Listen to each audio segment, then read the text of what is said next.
for today is about internationalization in education. What is internationalization? Why do we pursue internationalization? What are the internationalization strategies? What are the benefits of internationalization and the problem of internationalization? Live from Barangay Tulungatong, Zamboanga City, we have Miss Christine Joy Escares. Good day to all our viewers and listeners. I am Christine Joy Escares and I will discuss what is internationalization all about. I will show you a short video clip about internationalization.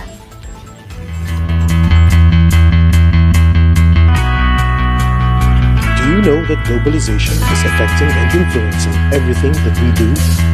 At first, it was thought to affect only trade and commerce.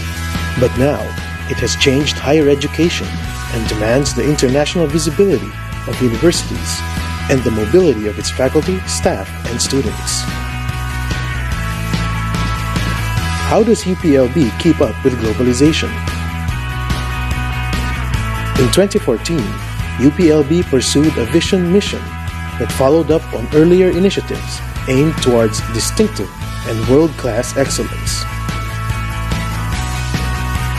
UPLB revised its degree programs in accordance to the shift to K-12 and the challenges brought about by our integration in the ASEAN.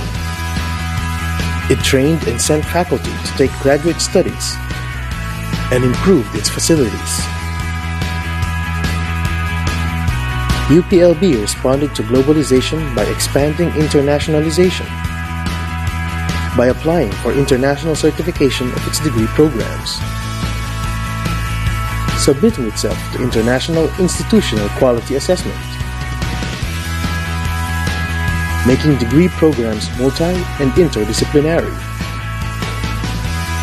continuously updating students and faculty on global trends in instruction and research and development, collaborating with international partners, and promoting program, faculty, and student mobility. By doing these, UPLB enhances its international linkages and increases its capacity to implement research and scholarly collaboration, student exchange, and joint and dual degree programs. As students, you can take advantage of these opportunities and ready yourselves for the future.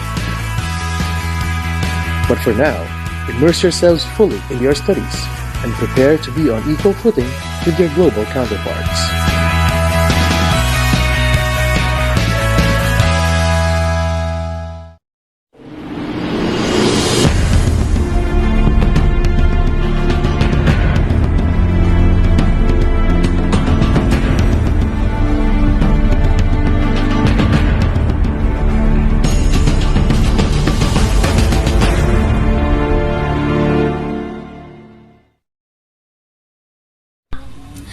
According to the policy framework and strategies on the internationalization of Philippine higher education, CHED Memorandum Order Series 2016, internationalization is a process of integrating international, intercultural, and global dimension into the goals, function, teaching, learning, research and service, and delivery of higher education.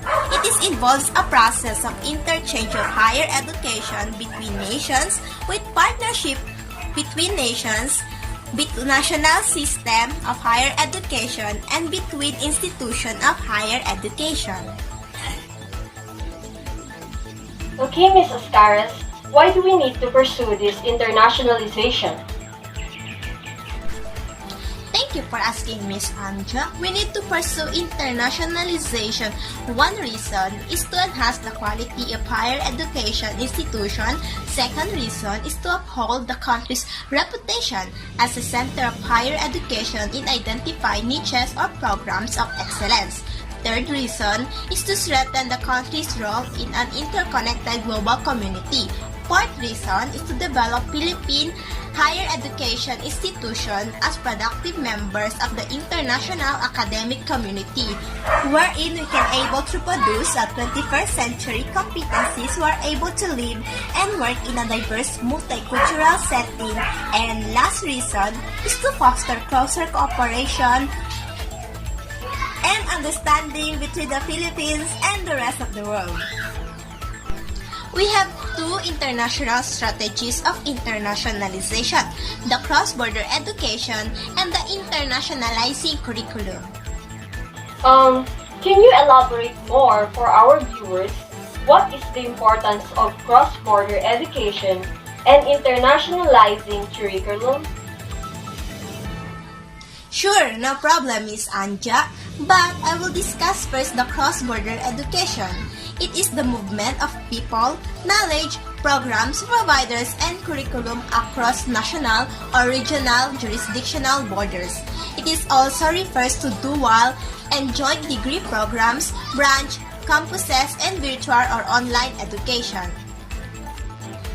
The reason of cross-border education are to increase demand for quality higher education in adequate opportunities for higher education in the home country, increasing support and initiatives for studies abroad such as national and foreign governments, international providers, and private sectors, and increasing interest in international, regional, county studies programs. Cross-border education involves 3. Student mobility, wherein students cross borders to receive foreign education. Second is program or institution mobility. Programs or institutions crosses borders, and there are different types, which are franchising and twinning agreement, distance learning or online education, and branch campuses. Third is professor mobility. Professor crosses borders, wherein it is usually part of academic exchange programs, or professor handle courses with international dimension. I will discuss next is internationalizing curriculum, where internationalizing expand curricular offerings and offered courses with international dimension like international relations, international business, international finance, Chinese, Japan, European, and Asian studies. Internationalization plan has two, and these are academic plan and organizational plan. In internationalization, in academic plan, it focuses on academic programs, research and scholarly collaboration, external relations like domestic and cross-border, and extracurricular activities, wherein teachers or part of the faculty or part of the education is the program is focused more on the students' benefit, while the internationalization in organizational plan include governance, operations, services, and human resource. Governance mainly focus on the active participation of faculty and staff, like international dimension in institutional mission, mandate, statements, and in planning management. Additionally, it indicates the importance of operations, which highlights appropriate organizational structures, systems for considerations, communications, and cooperation, adequate financial support, and resource collaboration system.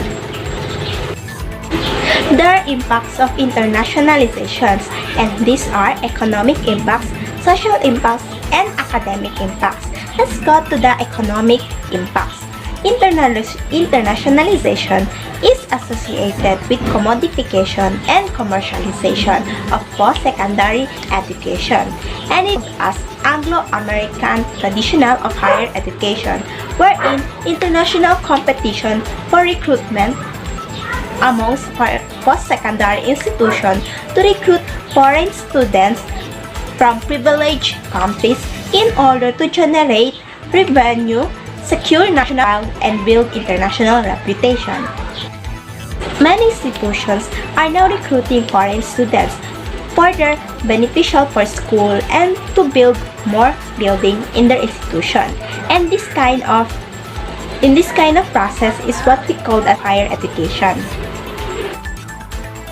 Anglophone post-secondary institution benefit from international students enrolling at their school due to the higher tuition fees for foreign students. International students contribute to their host country's economy through their tuition fees and their living costs during their study period.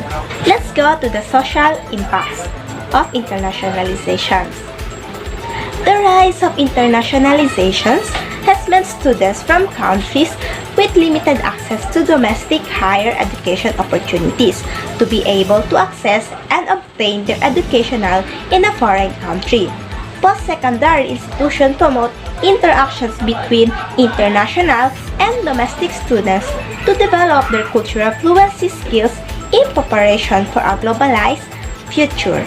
Now, the impacts of internationalization in academic rises of international students at post-secondary institutions led to faculty adapting their teaching style and content delivery to benefit fit diverse students' needs, especially language gaps within the classroom. These academic modifications include providing diversity-focused materials, promoting cross-cultural collaborations in class, avoiding colloquial language, and presenting images or visual material to support their lecture content. The impacts of internationalization in academic focuses on the teachers, wherein teachers need to find new methods or techniques in a diverse classroom for learners to learn and enhance their knowledge and skills in a new way or in new normal way. Helps both teachers and students to build good relationship, whether it is be international or national purposes or benefits. Okay, Mrs. Karas, I have this question. Are there any benefits of internationalization in education? And how about its disadvantages? We gain mutual understanding, global citizenship, and the capacity to build. Internationalization have disadvantages, and these are: number 1, brain drain. Because of attraction in higher paying jobs, better working conditions, and comfortable lifestyle in other countries, many students or workers are discouraged to return in their homes or country, thus resulting their own country to suffer and unable to produce their own human resource requirements and compete for foreign professionals. Second is international education responds more to market forces than to requisite for nation building. Skeptics argue that the ascendance of a market ideology has weakened the concept of country and nationalism. Third is migration from public sector to private sector. That's all about internationalization. Back to you guys. Thank you very much, Ms. Ascares. We will continue after a break.